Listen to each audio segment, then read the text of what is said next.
Yo tout le monde, aujourd'hui on se retrouve avec le grand Frédéric et aujourd'hui, je sais pas si tu as remarqué dans la chaîne Unisport, il y a beaucoup de vidéos où on apprend à faire des dribbles, mais on n'apprend pas forcément à développer cette compétence de dribble de façon générale. C'est pour ça qu'aujourd'hui, on va vous apprendre 3 exercices pour pouvoir améliorer cette compétence de dribble. Mais surtout, c'est des exercices que vous allez pouvoir faire seul chez vous, donc pas d'excuses. Sortez vos plots, let's go! Premier exercice, l'exercice 3 pour pouvoir travailler les dribbles, c'est le slalom. Vous l'avez déjà tous fait, on va le faire aujourd'hui et surtout il faudra être focalisé sur les différentes petites astuces et détails que je vais vous donner parce qu'il y a beaucoup d'erreurs qui sont faites sur les gens qui font les slaloms. Et aujourd'hui on va travailler tout ça. Si vous le faites bien, ça peut vraiment vous upgrader sur vos qualités de dribble. Ok, donc Fred, vas-y, je te laisse faire. Donc ces slaloms, c'est très simple, le principe de base pour ceux qui ne connaissent pas, il faudra passer entre les plots sans toucher les plots et faire des allers-retours avec un seul pied. Le but, c'est de ne pas toucher les plots à aucun moment. Pour commencer cet exercice, vous pouvez déjà écarter les plots d'une certaine distance les uns entre les autres pour ne pas avoir trop de difficultés. Et plus vous allez commencer à maîtriser, plus vous allez vous habituer à une distance et plus vous allez les rapprocher. Plus vous les rapprochez, plus ça sera compliqué justement de pouvoir tenir cet exercice. Vous allez commencer tout d'abord à faire des slaloms en utilisant seulement une surface de pied et seulement un seul pied. D'accord? Donc intérieur, extérieur, en gardant le même pied. Vous utilisez seulement le même pied. Et regarde, stop, tu vas t'arrêter là, Fred. On va tout de suite revenir sur le point le plus important que je vais aborder. Fred, pendant toutes ces slaloms, tu passais au-dessus des plots. C'est-à-dire que lorsque tu faisais un slalom, tu passais au-dessus, tu passais au-dessus. Ça, c'est à proscrire, c'est interdit. Lorsque vous allez avoir un adversaire en face de vous, tu ne pourras pas passer au-dessus de lui. À part si tu fais 40 mètres, tu ne pourras pas passer au-dessus de lui. Donc vraiment, faites le tour complet des plots avec tout le corps. Et tu verras, ça ne sera pas le même exercice. Ce sera beaucoup plus compliqué d'aller vite. Voilà, exactement. Tout le corps doit passer autour du plot. Vous devez contourner le plot avec tout le corps. Voilà, excellent, excellent. Donc comme je vous le disais, vous allez commencer par d'abord travailler un seul pied, ensuite pied faible et ensuite les 2 pieds. Vous pouvez faire les dribbles en 2 pieds. Le but, bien sûr, c'est d'aller le plus vite possible tout en ayant un contrôle de la balle le plus parfait. Vous n'accélérez pas tant que la maîtrise de la balle n'est pas parfaite. Petite astuce à donner, Fred, écoute bien, tu vas essayer d'avoir un champ de vision sur les plots qui se trouvent plus loin. C'est-à-dire ne regarde pas le premier plot, ne regarde pas le plot sur lequel tu es en train de dribbler. Regarde le plot suivant. Comme ça, tu sais ce que tu as à faire. Tu ne seras pas perdu. Donc, c'est-à-dire en match, en situation de match, lorsqu'il y aura un imprévu, c'est un joueur qui vient au dernier moment, tu pourras le voir parce que ton champ de vision sera beaucoup plus loin que si tu regardais tes pieds. D'accord? Donc, conseil, ne regardez jamais vos pieds, ayez un champ de vision qui va le plus loin possible dans vos dribbles. En exécutant cette petite astuce de regarder le plus loin possible, ça va aussi vous permettre et vous habituer à utiliser votre champ périphérique. Votre champ de vision périphérique, c'est-à-dire ne pas rester focalisé sur ce que vous voyez au centre de votre vision, mais vraiment commencer à utiliser tout le champ qu'il y a autour, tout l'aspect flou de votre vision, en quelque sorte. C'est ça l'aspect périphérique. Donc voilà les gars, le premier exercice c'était le slalom. On retient les points les plus importants. Écartez les plots les uns des autres au début et resserrez-les au fur et à mesure que vous progressez. Essayez d'aller le plus vite possible, mais n'allez pas trop vite, c'est-à-dire n'accélérez pas votre vitesse avant d'avoir une maîtrise totale du ballon. Champ de vision le plus loin possible. Contournez les plots avec l'entièreté de votre corps, ne passez pas au-dessus, sinon c'est de la triche.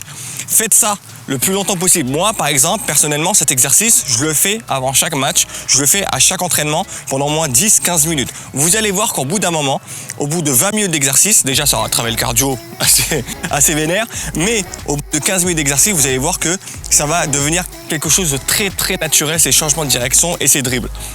Premier exercice, les slaloms, entraînez-vous dessus, on passe au deuxième, c'est parti.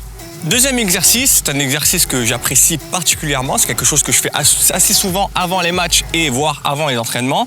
C'est inspiré des entraînements de boxe, on appelle ça le shadow. Le shadow qui veut dire fantôme ou esprit en anglais.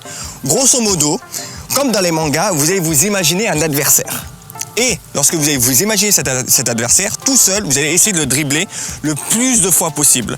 Vous vous arrêtez pas, vous sortez toute votre palette technique, tous les dribbles que vous maîtrisez, vous le faites. Vous essayez de dribbler cet adversaire fictif. Essayez de le faire assez longtemps, ça va vous permettre de travailler vos dribbles, mais surtout votre concentration. Parce que imaginez un adversaire qui n'existe pas et essayer de le dribbler, ça demande beaucoup de concentration.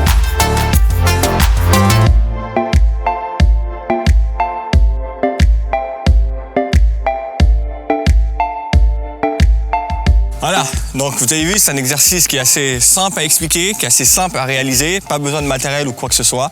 Surtout il a l'air simple comme ça, mais ça demande vraiment, comme je l'ai dit, une énorme concentration. Donc vraiment, rester concentré. Ça va déjà vous permettre de rentrer dans votre match si vous le faites avant le match. Mais en plus de ça, ça va vous permettre de travailler d'autres attributs autres que le dribble.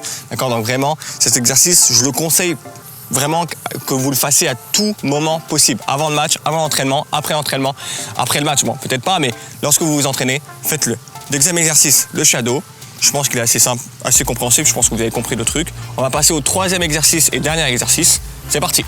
Dernier exercice, il n'a pas de nom officiel. Je vais l'appeler le Battle Royale Super Slalom Epic NES. Il va être très simple. C'est à peu près le même principe que le slalom de base. Sauf que là, comme vous voyez, les plots sont répartis de façon aléatoire.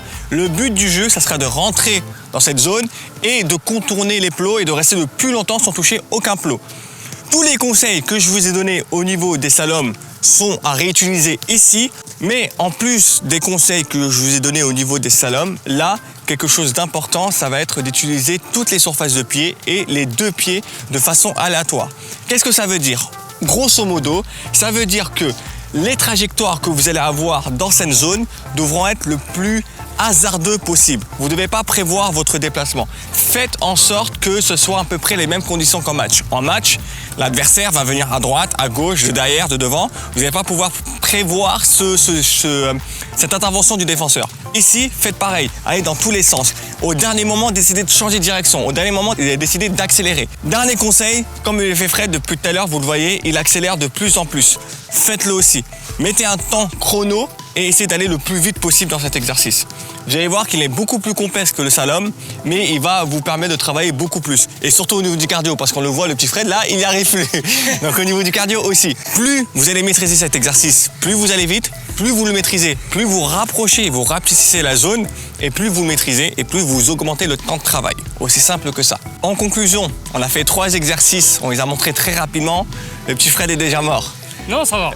J'ai envie de dire que si tu le fais sérieusement, non mais ce que je veux montrer, c'est que si tu le fais sérieusement et tu travailles vraiment, ça va avoir un vrai effet sur tes capacités de dribble, mais aussi d'autres capacités annexes que travaillent aussi ces exos. Petit récap, slalom, shadow et Royal Rumble Epic Slalom Challenge. Ok, on va l'appeler comme ça maintenant, ça va être marrant. Ces 3 exercices, vous pouvez les faire seuls, donc vous n'avez pas d'excuses pour ne pas les faire. Faites-le avant les entraînements, après les entraînements, pendant les entraînements si vous avez des petits trous. Faites-le pendant les échauffements, avant les matchs. Ça peut être des superbes exercices pour se mettre dans des conditions de match, que ce soit au niveau mental ou au niveau physique ou au niveau technique. N'hésitez pas à les faire.